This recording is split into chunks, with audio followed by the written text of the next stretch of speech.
Hello student, RS Sisodia classes में आपका स्वागत है। देखिए इस क्लास में हम देखेंगे 10th की साइंस देख रहे हैं यानी विज्ञान देख रहे हैं। उसका पहला चैप्टर देख रहे हैं रासायनिक समीकरण एवं अभिक्रिया या रासायनिक अभिक्रिया एवं समीकरण। इसमें हमने पहला पार्ट देख लिया है। अगर आपने हमारा पहला पार्ट नहीं देखा है तो चैनल पर प्लेलिस्ट बनी है, वहाँ से आप प्लेलिस्ट पर जाकर पहले पार्ट को देख सकते हैं। आज है इसका सेकंड पार्ट। इस पार्ट में हम आपकी इस चैप्टर की पहले वाले चैप्टर की थ्योरी कंप्लीट कर लेंगे। फिर जो नेक्स्ट पार्ट आएगा उसमें हम आपको जो NCERT के क्वेश्चन आंसर पूछे गए उन्हें बताएंगे। तो चलिए देखते हैं फिर आज इसमें रासायनिक अभिक्रियाओं के प्रकार। इससे पीछे हमने पहले पार्ट में आपको बता दिया है। चलिए देखिए रासायनिक अभिक्रियाओं के प्रकार में सबसे पहली रासायनिक अभिक्रिया देखेंगे हम संयोजन अभिक्रिया। देखिए सबसे पहली अभिक्रिया कौन सी है? संयोजन अभिक्रिया। संयोजन अभिक्रिया देखेंगे सबसे पहले। संयोजन अभिक्रिया कहते किसे वो समझे पहले। देखिए ऐसी अभिक्रिया जिसमें दो या दो से अधिक अभिकारक मिलकर, दो या दो से अभिकारक किधर होते हैं लेफ्ट हैंड साइड में, उत्पाद किधर होते हैं राइट हैंड साइड में। अपने आपको पहले वाली वीडियो में सब कुछ बता दिया है। ऐसी अभिक्रिया जिसमें दो या दो से अधिक अभिकारक मिलकर एकल उत्पाद बनाते हैं यानी सिंगल प्रोडक्ट बनाते हैं, उसे हम क्या कहते हैं? संयोजन अभिक्रिया कहते हैं। पहले डेफिनेशन लिखते हैं, उसके बाद में इसकी रिएक्शन लिखेंगे। फॉर एग्जाम्पल के तौर पर संयोजन अभिक्रिया देखें। ऐसी अभिक्रिया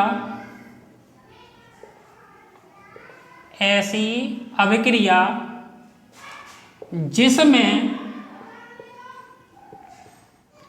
दो या दो से अधिक, दो होंगे या दो से अधिक होंगे, दो या दो से अधिक अभिकारक मिलकर या फिर संयुक्त होकर, बात एक है, अभिकारक मिलकर एकल उत्पाद यानी सिंगल प्रोडक्ट, एकल उत्पाद यानी सिंगल प्रोडक्ट बनाते हैं। सिंगल प्रोडक्ट बनाते हैं तो इस प्रकार की अभिक्रिया को हम क्या कहते हैं? संयोजन अभिक्रिया कहते हैं। संयोजन अभिक्रिया कहते हैं। संयोजन अभिक्रिया कहते हैं। फॉर एग्जाम्पल उदाहरण के तौर पर देखते हैं।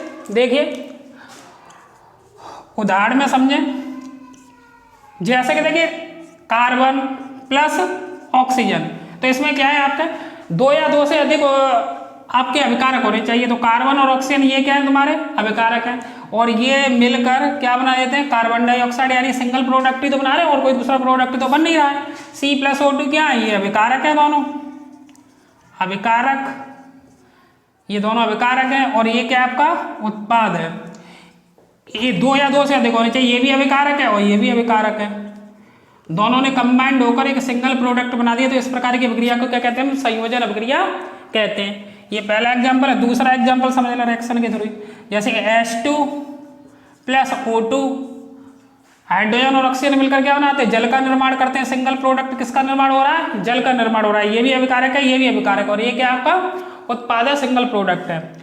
अच्छा यहाँ पे देखिए रिएक्शन को बैलेंस करके चलना है। पिछले वाली वीडियो में बताया था आपको संतुलित रासायनिक समीकरण कैसे बैलेंस करते हैं, परमाणुओं की संख्या समान करते हैं।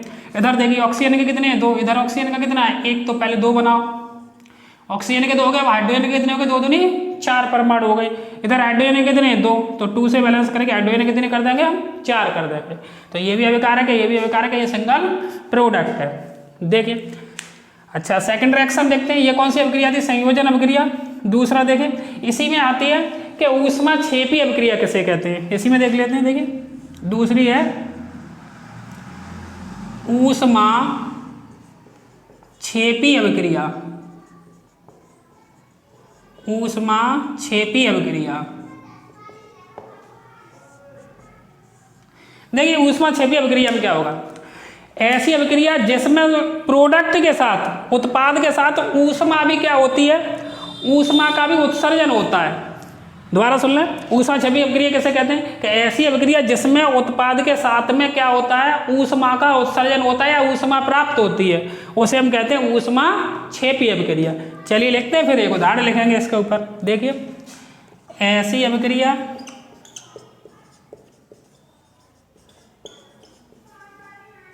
ऐसी अभिक्रिया जिसमें प्रोडक्ट के साथ, जिसमें उत्पाद के साथ ऊष्मा का उत्सर्जन होता है। ऊष्मा का उत्सर्जन मतलब ऊष्मा में क्या होती है, प्राप्त होती है। ऊष्मा का उत्सर्जन होता है,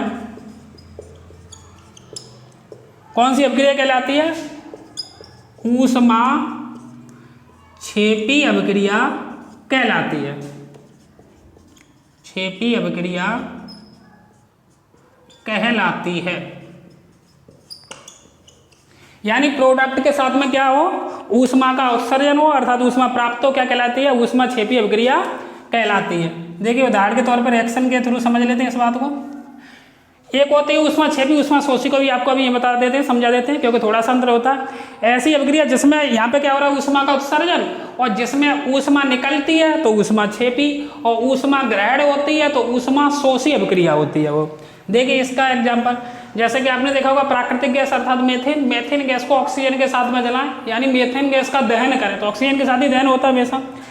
तो फॉर एग्जाम्पल देखिए CH4 यानी मेथेन प्लस O2, तो क्या बनेगा यहाँ से, CO2 carbon dioxide plus H2O, और प्लस के क्या उत्सर्जित होगी, ऊष्मा। ऊष्मा इसमें उत्सर्जित होगी इस रिएक्शन में। तो ये कैसी अभिक्रिया है, ऊष्मा क्षेपी अभिक्रिया है। बैलेंस करते हैं रिएक्शन को। देखिए देख कार्बन ऑक्सीजन के कितने हैं, 2, इधर ऑक्सीजन के कितने, 2 और 1 3, तो ऑक्सीजन अनबैलेंस है। अच्छा हाइड्रोजन के देखिए इधर कितने हैं, 4, तो इधर हमने पहले हाइड्रोजन के वो कर लिए 4, तो 4 हाइड्रोजन के हो गए, इधर भी 4 है, कोई दिक्कत नहीं। ऑक्सीजन के देखें 2 और 2 4, इधर ऑक्सीजन कितनी है, 2, तो इधर ऑक्सीजन को बैलेंस करेंगे तो कितना कर देंगे, 2O2। कार्बन बैलेंस है आपका, कार्बन 1 है, कार्बन 1 है, ऑक्सीजन के 4, तो 2 और 2 ऑक्सीजन के 4, हाइड्रोजन के 4, तो हाइड्रोजन के 4, यानी बैलेंस रिएक्शन है।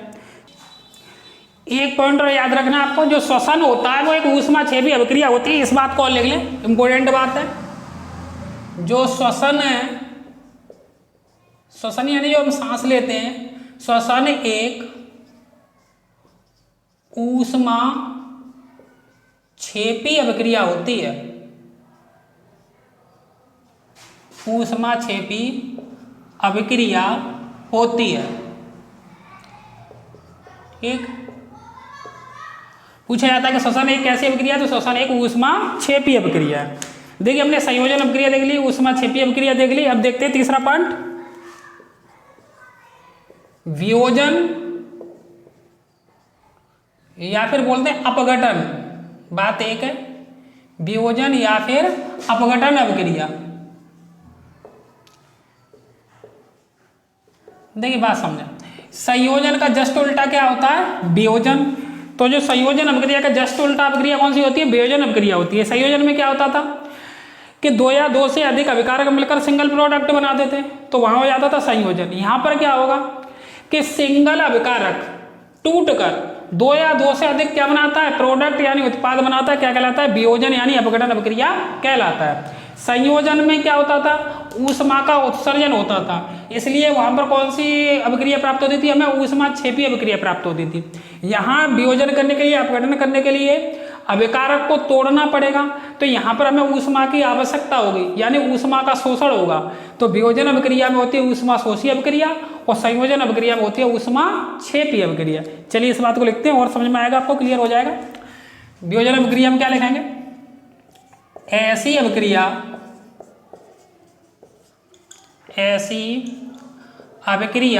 जिसमें सिंगल अभिकारक, जिसमें एकल अभिकारक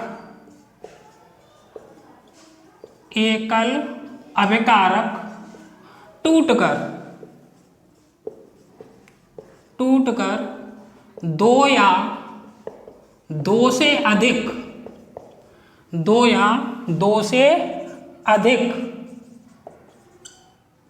क्या बनाता है, प्रोडक्ट यानी उत्पाद बनाता है।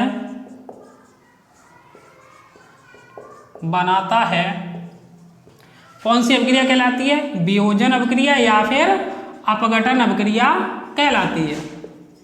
वियोजन अभिक्रिया कहलाती है। देखिए फॉर एग्जाम्पल उदाहरण के जरिए से देखते हैं, रिएक्शन के थ्रू समझते हैं।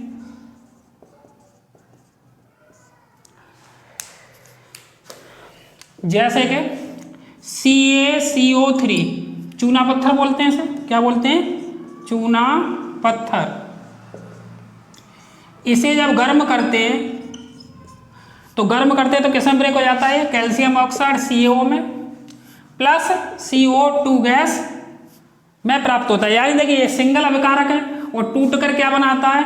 दो या दो से अधिक क्या बना देता है? प्रोडक्ट। और गर्म कर रहे हैं तो ऊष्मा दी जाएगी ना गर्म करने पर, तो हीट इसमें दी जा रही है। तो जब हीट दी जाती है तो ऊष्मा का क्या होगा? शोषण होगा। यानी CO प्लस का क्या देता है? CO2 यानी कार्बन डाइऑक्साइड देता है। देखिए ऐसे ये फर्स्ट रिएक्शन होगी। सेकंड देखते हैं। फेरस सल्फेट है, जैसे FeSO4 है, इसे भी जब गर्म किया जाता है, डेल्टा साइन गर्म करने का ही होता है, तो ये किस में ब्रेक होता है? देखिए यहाँ से फेरिक ऑक्साइड में, यानी Fe2O3 में प्लस SO3 गैस और प्लस SO2 गैस, या प्लस SO2 प्लस SO3 कर दो, वो कोई दिक्कत है नहीं है यहाँ पर फिलहाल। चलिए बैलेंस करके देखते हैं इसे। Fe के कितने हैं यहाँ पर? 2, तो इधर भी Fe के कितने कर देते हैं? 2। फिर उसके बाद देखते हैं बैलेंस है कि नहीं है। सल्फर के कितने परमाणु को? 2। सल्फर के परमाणु कितने? 2। ऑक्सीजन की ओर चेक कर लो, 4 दूनी 8, इधर देंगे 3 और 3 6 और 2 8। तो ये भी कैसी अभिक्रिया है? वियोजन या अपघटन अभिक्रिया। यहाँ पर फेरस सल्फेट, ये कौन है? फेरस सल्फेट एकल अभिकारक है ये, और इधर क्या प्राप्त हो रहे हैं? आपके प्रोडक्ट प्राप्त हो रहे हैं। ये क्या है? आपका अभिकारक है, सिंगल अभिकारक है। ये क्या है? फेरिक ऑक्साइड, फेरिक ऑक्साइड, ये सल्फर डाइऑक्साइड गैस, ये सल्फर ट्राइऑक्साइड गैस, ये आपको बताइए। तो यहाँ पर ये क्या आपके उत्पाद है? इधर की साइड में कौन है? आपके प्रोडक्ट, और इधर कौन है? अभिकारक है। अच्छा देखिए तीसरी अभिक्रिया और देख लेते हैं जो कि काफ़ी अधिक इम्पोर्टेंट रहती है यहाँ पर। जैसे AgBr यानी सिल्वर ब्रोमाइड को जब गर्म किया जाता है सनलाइट की उपस्थिति में या सूर्य के प्रकाश की उपस्थिति में, दिखा सकते हैं, या गर्म करने पर, वैसे सूर्य का प्रकाश रहता है इस पर, सनलाइट की उपस्थिति में होता क्या है कि ये ब्रेक होता है, तब क्या देता है? Ag+Br2 bromine. ऐसे AgCl सिल्वर क्लोराइड का रिएक्शन होगा तो क्या देगा? Ag+Cl2। बैलेंस करते हैं, Br के कितने हैं यहाँ पर? 2, तो इधर कितना है? 1, तो 2Ag_Br, और Ag के भी कितने कर देंगे? 2। देखिए ये तीसरी वाली रिएक्शन है, इसके बारे में विशेष रूप से आपको ध्यान रखना है कि ये जो अभिक्रिया है, तीसरी वाली जो अभिक्रिया हमने दिखाई है, यहाँ पे लिख देते हैं इसके बारे में कि इस अभिक्रिया का उपयोग जो ब्लैक एंड वाइट फोटोग्राफी होती है ना, उसमें किया जाता है। तीसरी वाली रिएक्शन का इस अभिक्रिया का उपयोग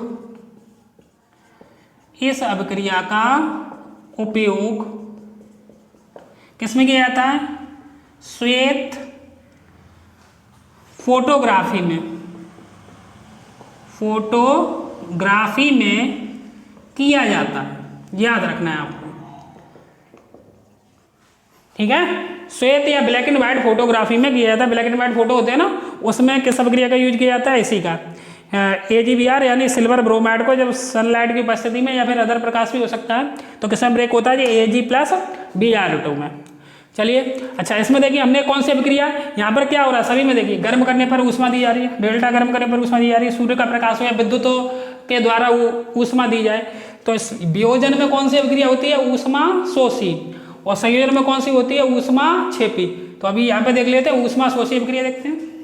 अभी इस टेबल को आप ना देखें, इस टेबल के बारे में हम आपको बताएंगे कि कोई जो विस्थापन अभिक्रिया होती है उसे समझने के लिए आपको विद्युत रासायनिक श्रेणी के बारे में पता होना बहुत ही जरूरी होता है। सबसे पहले अभी थोड़ा सा हम देख लेते हैं क्योंकि हमें ऊष्मा शोषी अभिक्रिया और देखनी है, उसके बाद हम आपको विद्युत रासायनिक श्रेणी के बारे में बताएंगे। चलिए ऊष्मा शोषी अभिक्रिया, ऊष्मा शोषी अभिक्रिया, ऊष्मा शोषी अभिक्रिया में क्या लिखना है आपको? ऐसी अभिक्रिया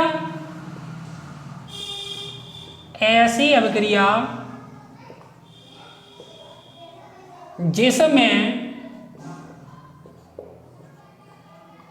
ऊष्मा का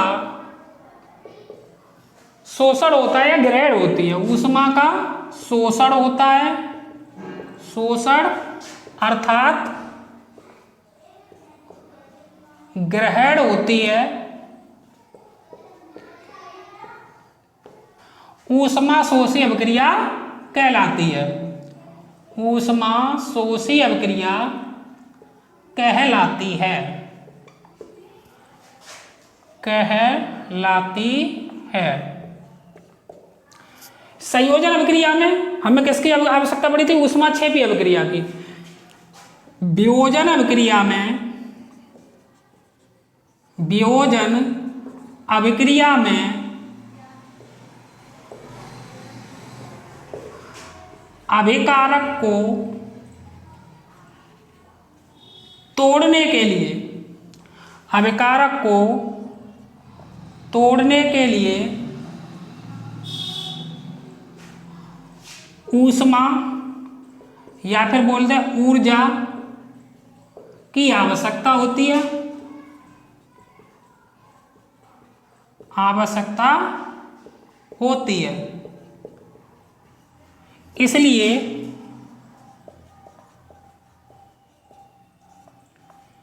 वियोजन अभिक्रिया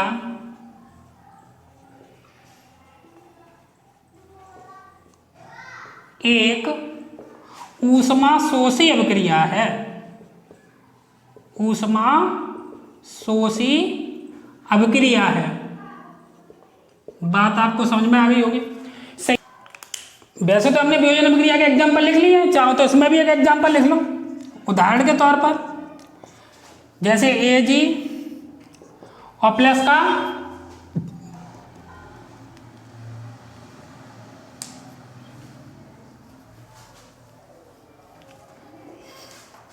देखिए, इसमें भी एक एग्जाम्पल लिख लेते हैं। जैसे AgCl सिल्वर क्लोराइड, यहाँ सनलाइट की उपस्थिति में से या हीट कर सकते हैं, मतलब ऊष्मा दी जाती है, ऊष्मा प्राप्त होगी। इसमें ऊष्मा जिसमें प्राप्त होती है वो तो होती है ऊष्माक्षेपी, और इसमें ऊष्मा दी जा रही है इस अभिकारक को तोड़ने के लिए, तो इसलिए कैसी अभिक्रिया? ऊष्मा शोषी है। तो ये वियोजन अभिक्रिया ही, क्योंकि ये ब्रेक होता है Ag में और किसमें?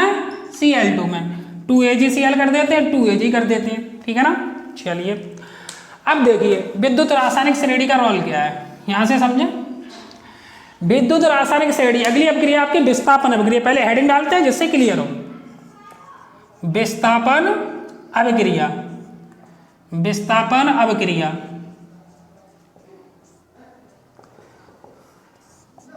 आपको एक काम करना है, नोट्स बनाते टाइम पर विस्थापन अभिक्रिया से पहले विद्युत रासायनिक श्रेणी को लिख लेना है आपको। वैसे विद्युत रासायनिक श्रेणी में और भी तत्व होते हैं, लेकिन जो मेन रिएक्शन में यूज होते हैं उन्हीं तत्वों को हमने यहाँ पर सम्मिलित किया, जिससे आपको याद करने में किसी प्रकार की दिक्कत न रही। पहले हम आपको विद्युत रासायनिक श्रेणी समझाएंगे, उसके बाद में विस्थापन अभिक्रिया। नोट्स बनाने के लिए आप एक काम कर सकते हैं, या तो वीडियो को पॉज करके नोट कर सकते हैं, या फिर आप इसका स्क्रीनशॉट भी ले सकते हैं, उससे बाद में लिख सकते हैं। चलिए जैसे आपको उचित लगे। पहले विद्युत रासायनिक श्रेणी समझें। विद्युत रासायनिक श्रेणी होती क्या है? विद्युत रासायनिक श्रेणी में जितना रोल है उतना केवल एक यूज ही बताया जाएगा, वैसे काफी अधिक यूज होते हैं, आपके में केवल एक यूज की आवश्यकता होगी। विद्युत रासायनिक श्रेणी में ये होता है कि अधिक अभिक्रियाशील तत्व, ये Li है, आपको बता दिया जा रहा है अगर आपको नहीं पता हो तो। Li यानी लिथियम बोलते हैं इसे, लिथियम के पोटेशियम होता है, वैसे आपको जानकारी होगी। Na सोडियम होता है, Ca ये कैल्शियम होता है, Mg ये मैग्नीशियम होता है, मैग्नीशियम है। Al ये एल्यूमिनियम है, एल्यूमिनियम। Zn ये जिंक है, Fe ये आयरन या फिर लोहा है, कुछ भी लिख लो, लोहा या फिर आयरन। H ये हाइड्रोजन है, Cu ये कॉपर है यानी तांबा है, Hg ये मरकरी यानी पारा है, कुछ भी लिख सकते हो। Ag ये सिल्वर है, Au ये सोने का प्रतीक है, गोल्ड का, ये सोना है। ओके चलिए देखिए समझें यूज क्या है इसमें। इसमें जो विद्युत रासायनिक श्रेणी है इसमें अधिक सक्रिय तत्व, जैसे जैसे इनका क्रम घटता गया है वैसे इनकी सक्रियता कम होती गई है। ये सबसे प्रबल धातु है, उससे कम ये है, उससे कम ये है, उससे कम ये है, उससे कम ये है, उससे कम ये है, उससे कम ये है, ऐसे माने। इसमें होगा क्या कि जो अधिक क्रियाशील धातु है वो अपने से नीचे वाले धातु को उसके लवण विलयन से विस्थापित कर देती है, अलग कर देती है। बात समझे, जैसे Mg है तो Mg ताकतवर है Al से, Zn से भी ताकतवर है, Fe से भी ताकतवर है। यानी ये ताकतवर, अगर Zn Fe की बात करें तो इनमें कौन अधिक क्रियाशील है? Zn अधिक क्रियाशील है, Fe कम क्रियाशील है। यानी ऊपर से, इसका क्रम क्या है? ऊपर से नीचे की ओर घटता हुआ क्रम है। ये कैसा है? ये घटता क्रम है, समझ लेना, घटता हुआ क्रम है। किस चीज का? इनकी सक्रियता का, यानी एक्टिविटी का, इनकी एक्टिविटी का यानी सक्रियता का, सक्रियता का, ओके। यानी इनकी सक्रियता के घटते हुए क्रम में ये लिखी गई है। अभी आपको समझ में आएगा विस्थापन अभिक्रिया जब हम आपको बताएंगे। देखिए विस्थापन अभिक्रिया कहते किसे? विस्थापन अभिक्रिया वो अभिक्रिया होती है जिसमें कोई भी तत्व अपने से कम क्रियाशील तत्व के लवण विलयन से उसे विस्थापित कर देता है, यानी उसे अलग कर देता है। क्या कहलाती है? विस्थापन अभिक्रिया कहलाती है। पहले लिखते हैं फिर रिएक्शन लिखेंगे, उससे आपको बिल्कुल क्लियर हो जाएगा। देखिए ऐसी अभिक्रिया, ऐसी अभिक्रिया जिसमें अधिक क्रियाशील तत्व, अधिक क्रियाशील तत्व, अधिक क्रियाशील तत्व का मतलब है जिसकी एक्टिविटी अधिक है, जो अधिक सक्रिय है। जैसे Al है वो अधिक सक्रिय Zn से, Zn है वो अधिक सक्रिय Cu से। जो ऊपर होगा वो सक्रिय होगा और जो नीचे होगा वो कम सक्रिय होगा। ऐसी अभिक्रिया जिसमें अधिक क्रियाशील तत्व अपने से कम क्रियाशील, अपने से कम क्रियाशील तत्व के लवण विलयन से, लवण विलयन से उसे विस्थापित कर देता है। उसे मतलब कम क्रियाशील वाले तत्व को। ऐसी अभिक्रिया जिसमें अधिक क्रियाशील तत्व अपने से कम क्रियाशील तत्व के लवण विलयन से, ऐसे लिख लो, कम क्रियाशील तत्व को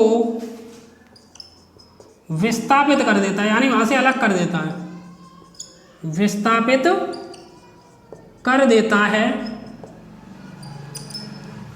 कौन सी अभिक्रिया के लिए कहलाती है? विस्थापन अभिक्रिया,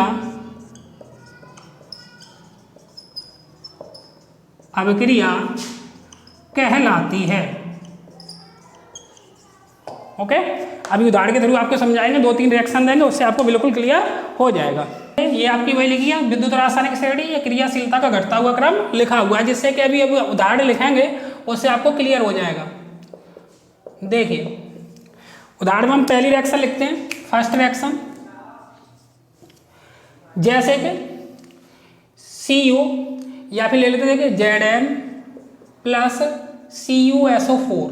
CuSO4 क्या होता है? कॉपर सल्फेट का लवण विलयन है, कॉपर सल्फेट, कॉपर सल्फेट का लवण विलयन है। तो रिएक्शन होगी तो देखिए क्या होगा।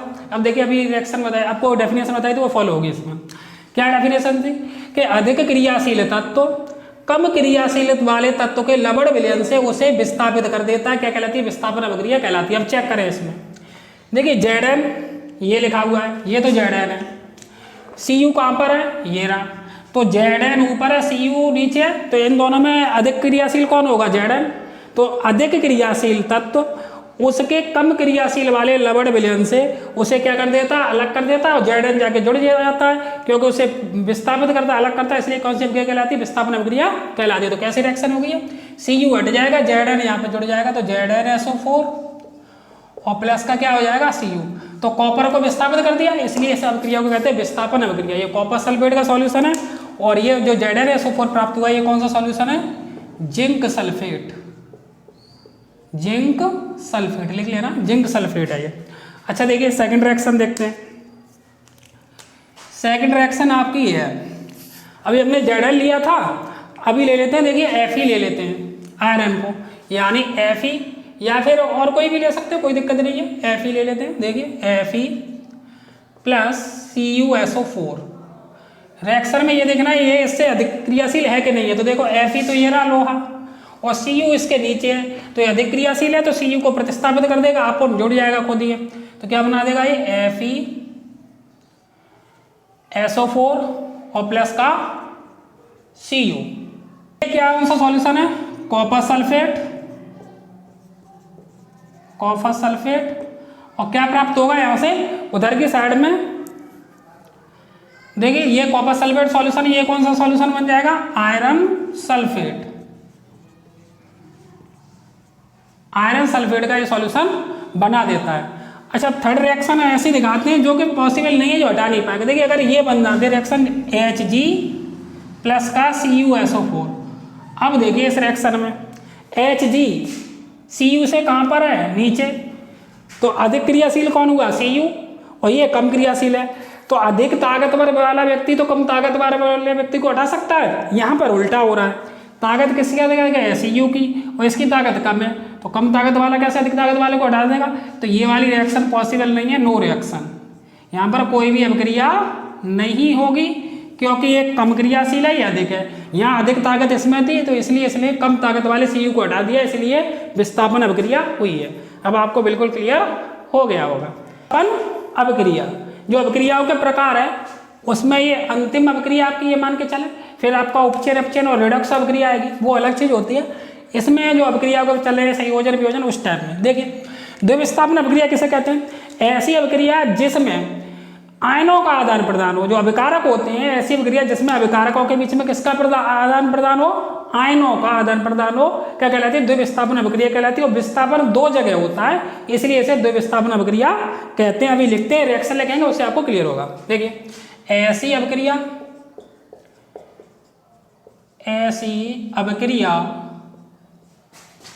जिसमें अभिकारकों के मध्य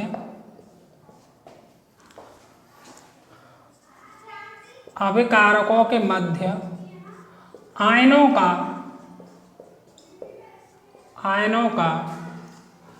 आदान प्रदान हो, क्या कहलाती है? द्विविस्थापन अभिक्रिया कहलाती है।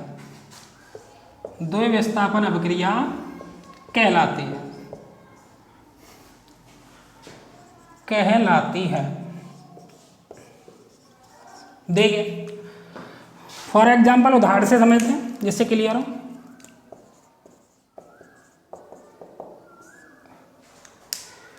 एग्जाम्पल के थ्रू देते हैं। देखिए Na2SO4 प्लस का BaCl2, सोडियम सल्फेट है या बेरियम क्लोराइड है। अभी लिख लेंगे, पहले रिएक्शन कंप्लीट करते हैं। अब होगा क्या, इसमें आयन कैसे होंगे वो समझें। आयनों का आदान प्रदान होता है। SO4 है, इस पर कितना होता है? -2 होता है। Ba पे कितना होता है? +2 होता है। तो देखिए रिएक्शन कैसे बनेगी, Ba+2 अब वो तो आ जाएगा इधर और Na पहुंच जाएगा इधर, यानी आयनों का आदान प्रदान होगा। तो Ba+2 इधर आएगा, तो यहां से बनेगा देखिए BaSO4 barium sulphate plus Na इधर आएगा, तो प्लस के NaCl। जब बैलेंस करने जाएंगे, पहले बैलेंस कर लेते हैं, वो बाद में आपको समझाएंगे। अभी देखिए Ba का एक है, कोई दिक्कत नहीं है। Na के कितने हैं? 2, तो इधर भी Na के कितने होंगे? 2 परमाणु। Cl के कितने हो गए? 2, तो Cl के भी कितने हो गए? 2। SO4 का यानी बैलेंस है। समझिए आयनों का आदान प्रदान कैसे हुआ है। Ba पे क्या होता है? +2 होता है। Na पे क्या होता है? प्लस होता है, इसी से समझ लो। और SO4 पे क्या होता है? -2 होता है, ये सल्फेट आयन होता है। अब Ba वाला तो आ गया इधर, तो क्या बना दिया इसने? BaSO4।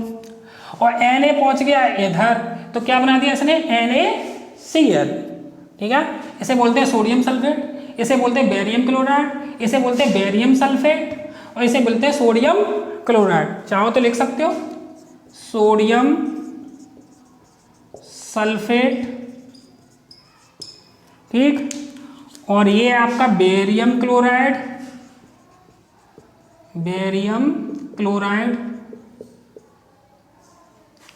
ये बेरियम सल्फेट, ये है सोडियम क्लोराइड। क्लोराइड।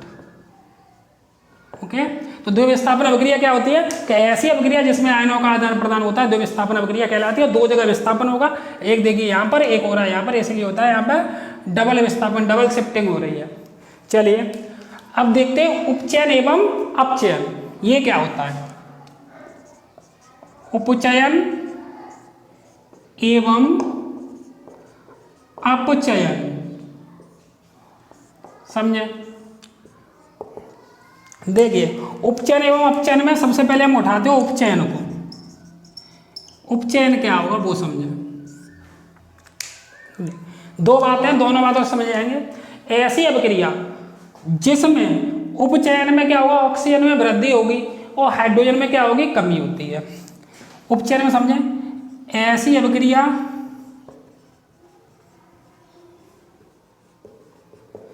जिसमें ऑक्सीजन में तो वृद्धि हो, हमेशा याद रखना है, ऑक्सीजन में क्या होगी, वृद्धि, एवं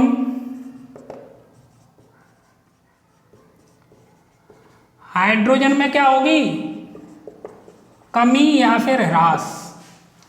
शॉर्ट में समझे केवल कि ऐसी अभिक्रिया जिसमें ऑक्सीजन में तो हो जाए वृद्धि और हाइड्रोजन में क्या हो जाए, कमी, क्या कहते हैं, उपचयन। ओके, अच्छा अपचयन अभिक्रिया क्या होती है, अपचयन को समझें।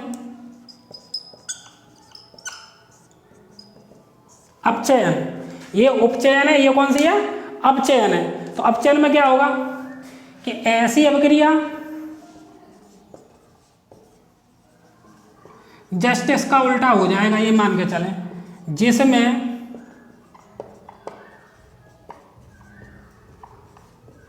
ऑक्सीजन में क्या हो जाए, कमी यानी लॉस, ह्रास हो, एवं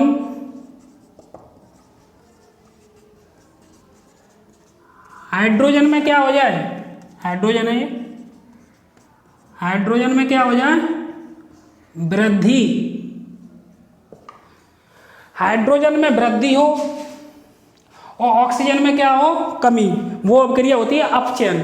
कोई जरूरी नहीं है कि दोनों ही कंडीशन फॉलो हो रही हो, ऐसा भी हो सकता है अभिक्रिया में केवल ऑक्सीजन में वृद्धि हो रही हो तो ऑक्सीजन में वृद्धि होगी तो कौन सी होगी, उपचयन, और हाइड्रोजन में कमी हो रही हो केवल तो हाइड्रोजन में कमी होगी, फिर भी कौन सी होगी, उपचयन।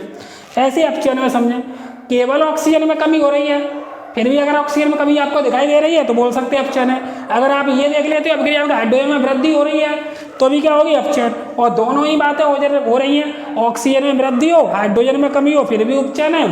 और अपचयन में ऑक्सीजन में कमी होगी, हाइड्रोजन में वृद्धि होगी। ये आप एक तरीके से याद रख सकते हैं। देखिए एक पॉइंट को याद रखें, नहीं तो आप कन्फ्यूज हो जाओगे।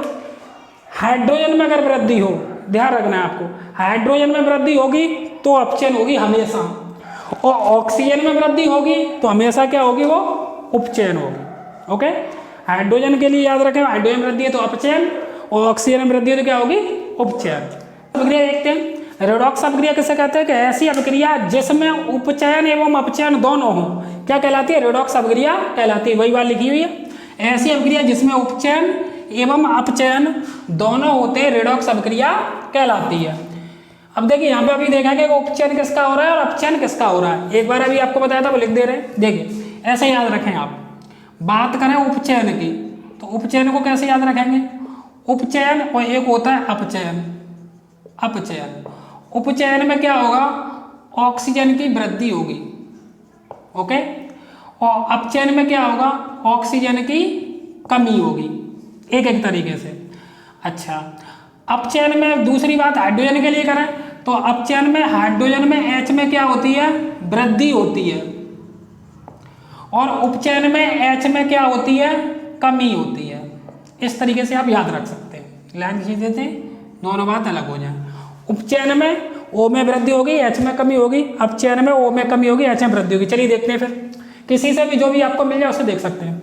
CuO को पकड़ो, Cu रिएक्शन है CuO प्लस के H2, Cu प्लस H2O। अब इसमें कॉपर के साथ एक ऑक्सीजन जुड़ा हुआ है और इधर ऑक्सीजन की कमी हो गई है, ऑक्सीजन हट गया है, तो O में वृद्धि हो रही है, कमी हो रही है Cu के साथ, तो O में क्या हो रही है, कमी। तो जिस चीज़ में ऑक्सीजन में कमी हो जाएगी तो उसका क्या हो जाएगा, अपचयन।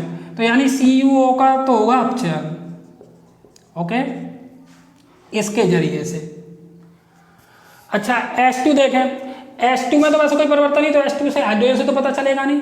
H2 के साथ देखिए अभी O नहीं था, और इधर H2 के साथ एक ऑक्सीजन जुड़ गया है, तो जुड़ गया है तो ऑक्सीजन में क्या हुई है, वृद्धि। तो इसका मतलब है H2 का क्या हुआ है, उपचयन।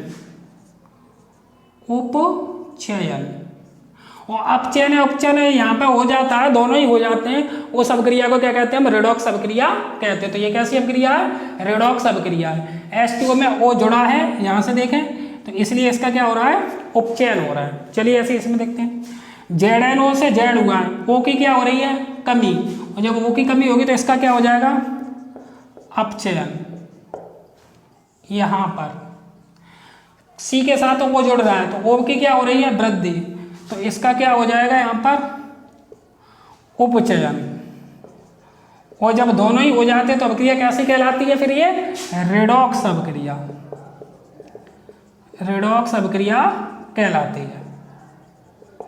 ओके, चलिए देखते हैं आर्टिकल पॉइंट है, इन्हें हमने पहले से लिख के रखा है जिससे कि वीडियो बड़ी हो रही है, टाइम ज़्यादा ना हो, हम आपको यहीं पे समझा दे रहे हैं, आप इसे नोट कर लेना। देखिए संचारण, ये दोनों ही पॉइंट काफ़ी अधिक इंपॉर्टेंट है, एग्जाम में बहुत अधिक पूछे जाते हैं। संचारण, पहले संचारण होता क्या है, फिर संचारण से बचने के उपाय देखेंगे।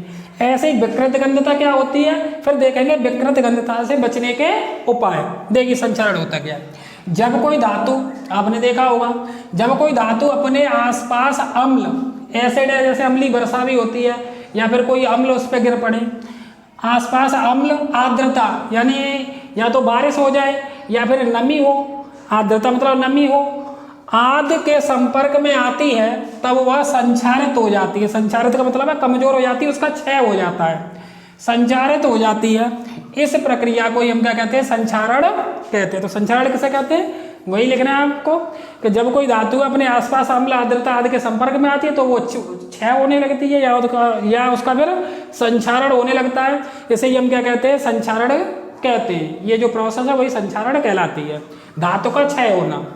अच्छा, जैसे कैसे संचारित होती है, जैसे लोहे पर जंग लगना, ये भी संचारण का उदाहरण है। चांदी के ऊपर काली परत चढ़ना, देखा हुआ चांदी काली पड़ जाती है, एवं कॉपर के ऊपर हरी परत चढ़ना इत्यादि किसके उदाहरण है, संचारण के उदाहरण है। संचारण से फिर बचाव क्या है, संचारण से बचाव के यसद लेपन। यसद लेपन क्या होता है, आपका सिल्वर का है, उसका कलर कर दिया जाता है, यानी पेंट, सिल्वर की एक परत चढ़ा दी जाती है उसके ऊपर। देखा होगा सिल्वर की रेलिंग है उनके ऊपर है, तो सिल्वर की अगर परत चढ़ाई जाती है उसे क्या कहते हैं, यसद लेपन कर दिया जाता है। पेंट कर दिया जाता है लोहे के गेट इत्यादि में बारिश में, जिससे उन पर जंग न लगे। विद्युत लेपन इत्यादि करके हम धातुओं को सुरक्षित रख सकते हैं, किससे, संचारण से। ओके, अब देखते हैं विकृत गंधता क्या होती है। विकृत गंधता क्या होती है, देखा होगा हमने, जो जैसे घरों में अचार होता है, या फिर कोई भी आपकी पैकेट है, जैसे चिप्स की पैकेट है, वो अगर काफ़ी अधिक दिनों तक रखी रहे तो उसमें एक विशेष प्रकार की स्मेल आने लगती है, यानी गंध आने लगती है, उसका स्वाद भी चेंज हो जाता है। इसे ही कहते हैं विकृत गंधता। देखिए क्या लिखा हुआ है, वसा युक्त अथवा तेलीय सामग्री, जो वसा की होती है, तेलीय सामग्री होती हैं, वायु के संपर्क में आने पर, जब वो वायु के संपर्क में आती हैं, वसायुक्त अथवा तेलीय सामग्री वायु के संपर्क में आने पर लंबे समय तक रखे रहने पर क्या हो जाती है, वो उपचयित हो जाती हैं, उपचयित हो जाती हैं, जिससे उनके स्वाद भी चेंज हो जाता है और गंध परिवर्तित हो जाती है। इसे ही हम क्या कहते हैं, विकृत गंधता कहते हैं। वसायुक्त तेलीय सामग्री काफ़ी अधिक दिनों तक रखी रहती है तो उनके जो स्वाद है और गंध चेंज होने लगते हैं, इसे ही हम क्या कहते हैं, विकृत गंधता कहते हैं। देखिए विकृत गंधता से बचने के उपाय क्या हैं। पहला है आपका उपचयन रोकने वाले पदार्थ, जो उपचयन रोक दें, उन पदार्थों को मिलाकर, जो उपचयन रोकते हैं उन पदार्थों को हम क्या कहते हैं, प्रतिऑक्सीकारक, एंटीऑक्सीडेंट पदार्थ अगर मिला देते हैं तो उससे उपचयन रुक जाता है, उससे जो गंध स्मेल आती है वो नहीं आती है। सेकंड क्या है विकृत गंधता को रोकने का उपाय, वायुरोधी बर्तनों में खाद्य सामग्री रखकर। वायुरोधी जैसे कांच का आपने देखा होगा, एक कंटेनर होता है, उसमें कांच के कंटेनर में रख देते हैं तो उससे कि उसमें वायु नहीं जाए, वायु के संपर्क में ना आए खाद्य सामग्री, तो वायुरोधी बर्तनों का यूज करके। तीसरा क्या है, जैसे आपने देखा होगा चिप्स की थैलियाँ हैं, या और भी हैं जो पैकेट आती हैं जिनमें हवा भरी होती है, तो खाद्य सामग्री जल्दी खराब ना हो, उनमें स्मेल ना आए और उनका स्वाद चेंज ना हो, विकृत गंधता की समस्या ना हो, उसके लिए क्या करते हैं, चिप्स बनाने वाली थैली में ऑक्सीजन गैस हटाकर कम सक्रिय गैस नाइट्रोजन का प्रयोग करके, जिससे वो उपचयित ना हो, यानी उसमें स्मेल ना आए, इसलिए हम कौन सी गैस भर देते हैं, उसमें नाइट्रोजन गैस भर देते हैं, जिससे कि खाद्य सामग्री सुरक्षित बनी रहे, विकृत गंधता की समस्या ना आए। तो ये आपका विकृत गंधता से बचने के उपाय। देखिए हमने पहला जो चैप्टर है रासायनिक अभिक्रिया एवं समीकरण पूरा कंप्लीट रूप से देख लिया थ्योरेटिकल रूप से, और जो भी आपके एनसीईआरटी क्वेश्चन है वो जितना हमने बता दिया, एक भी क्वेश्चन आपका बाहर नहीं जाएगा।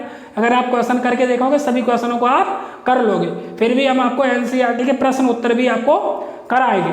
अगर आपने हमारे चैनल को अब तक सब्सक्राइब नहीं किया तो चैनल को सब्सक्राइब कर लें और बेल आइकन को प्रेस कर लें। इस चैनल से आपको मैथ प्लस साइंस दोनों कंप्लीट रूप से कराए जाएंगे। धन्यवाद।